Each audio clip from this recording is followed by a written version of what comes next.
ఈ సినిమా సారాంశం అంతా 4 ముక్కల్లో ఏమిటో తెలుసా మిత్రులారా? ప్రతివాడు గుర్తుపెట్టుకుని ఆచరించవలసింది దైవభక్తి, దేశభక్తి, కర్తవ్య నిష్ఠ, నిష్కామ కర్మ. దానికోసం ప్రాణత్యాగం చేసినా కూడా ఓకే అన్నాడు పరమాత్ముడు. శ్రేయాన్ స్వధర్మో విగుణ పరధర్మా స్వనుష్ఠితాత్ స్వధర్మే నిధనం శ్రేయ పరధర్మో భయావహ. మీలో ఎంతమంది హిందువులు ఉన్నారంటే చాలామంది చేతులు ఎత్తుతాం. కానీ దురదృష్టం ఏమిటో తెలుసా మిత్రులారా?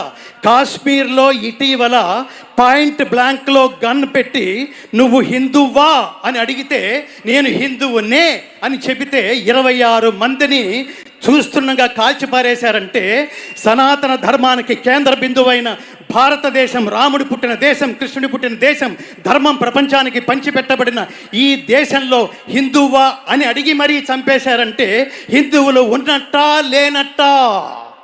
హిందువులు ఉన్నట్టా లేనట్టా? సనాతన ధర్మం బతిక ఉన్నట్టా లేనట్టా?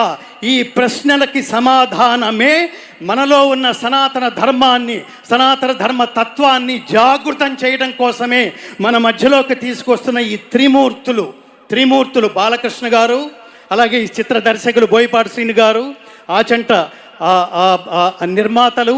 ఈ త్రిమూర్తులు వీటికి ఒక సోల్ లాంటి తమన్ గారు. మనం గుర్తుపెట్టుకోవాల్సిన బాధ్యత ఇక్కడ చప్పట్లు కొట్టి వెళ్ళిపోవటం కాదు. ఈ సినిమా నా దృష్టిలో ఎంటర్టైన్మెంట్ విత్ ఎన్లైటన్మెంట్, అంటే వినోదంతో కూడిన ఆత్మజ్ఞానం. కోట్ల సినిమాలు వస్తే అలాంటి వాటిలో ఇలాంటి సినిమాలు రేరెస్ట్గా ఉంటాయి మిత్రులారా. దీన్ని అర్థం చేసుకోవడానికి ప్రయత్నిద్దాం, ఈ సినిమా తత్వాన్ని దీన్ని ఆచరించడానికి ప్రయత్నిద్దాం. భగవద్గీత అంటే మతం కాదు, నా చేత అది పాడించారు. భగవద్గీత అంటే మతం కాదు, జ్ఞానం. భగవద్గీత అంటే జీవన గీత, మరణ గీత కాదు.